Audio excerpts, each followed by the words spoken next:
ஒரு கொலை நடந்த வீட்டுக்குள்ள போலீஸ் என்டர் ஆகுறாங்க. எங்க பார்த்தாலும் பிளட், எதுல பார்த்தாலும் பிளட். அதுக்கப்புறம் போலீஸ் கிச்சன் உள்ள போன பிறகு பார்த்த விதத்தை கேட்டீங்கன்னா உங்களோட ஈரக்கொலையை நடுங்கிடும். ஏன்னா அவங்க பார்த்த விதம் அந்த அளவுக்கு இருந்துச்சு. கிச்சன்ல ஃபுட் ப்ரிப்பேர் ஆயிட்டு இருந்துச்சு.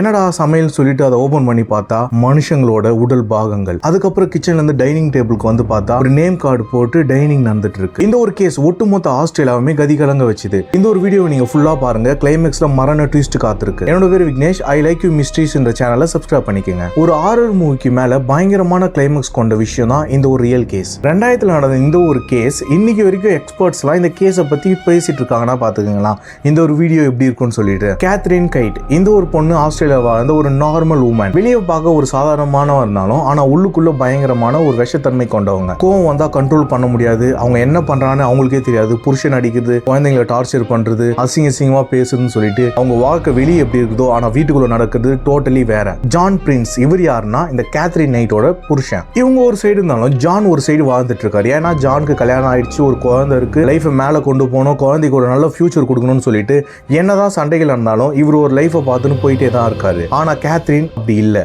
டெய்லி சண்டை. கொஞ்சம் கொஞ்சமா சிச்சுவேஷன் ரொம்பவே டேஞ்சராக ஆரம்பிக்குது. கரெக்டா 2000 பிப்ரவரி ஒரு நாள் இந்த ரிலேஷன்ஷிப்ல நைட்டு 10 மணிக்கு ஒரு மிகப்பெரிய சண்டை நடக்குது. ஆனா ஜான் இது முன்னாடியே தெரிஞ்சு சிச்சுவேஷன் ரொம்ப பெருசா போக போகுது, இந்த சண்டையை எப்படியே வளர்த்துட்டு இருந்தா நம்ம நினைக்காதெல்லாம் நடக்கும்னு சொல்லிட்டு ஜான் என்ன பண்றாரு, நான் வீட்டை விட்டு வெளியே போறேன், நான் நாளைக்கு வரேன் அப்படின்னு சொல்லிட்டு போக பாக்குறாரு.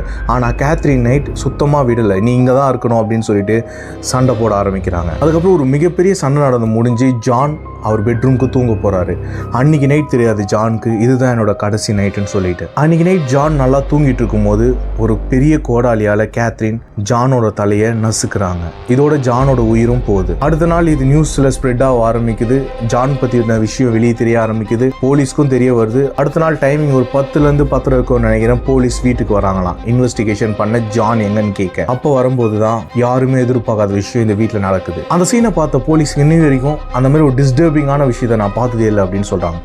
ஏன்னா ஜானை கொலை பண்ணி துண்டு துண்டா வெட்டி ஃப்ரிட்ஜில் பாதி பாடி எடுத்து வச்சு மீதி பாதி பாடியை சமைச்சு வச்சு பசங்களுக்கு கொடுக்க நினைச்சிருக்காங்க. இந்த ஒரு சீனை பார்த்த ஆபீசர்ஸ் அந்த கிச்சனை இன்னைக்கு வரைக்குமே என்னால் மறக்க முடியல அப்படின்னு சொல்றாங்க. அதுக்கப்புறம் போலீஸ் கேத்ரினை அரெஸ்டும் பண்றாங்க.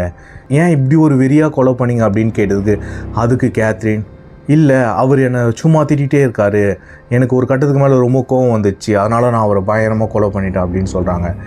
இந்த ஒரு கேஸ் என்னவோ சின்ன சண்டை சின்ன கொலைன்னு மாதிரி தான் தெரியுது.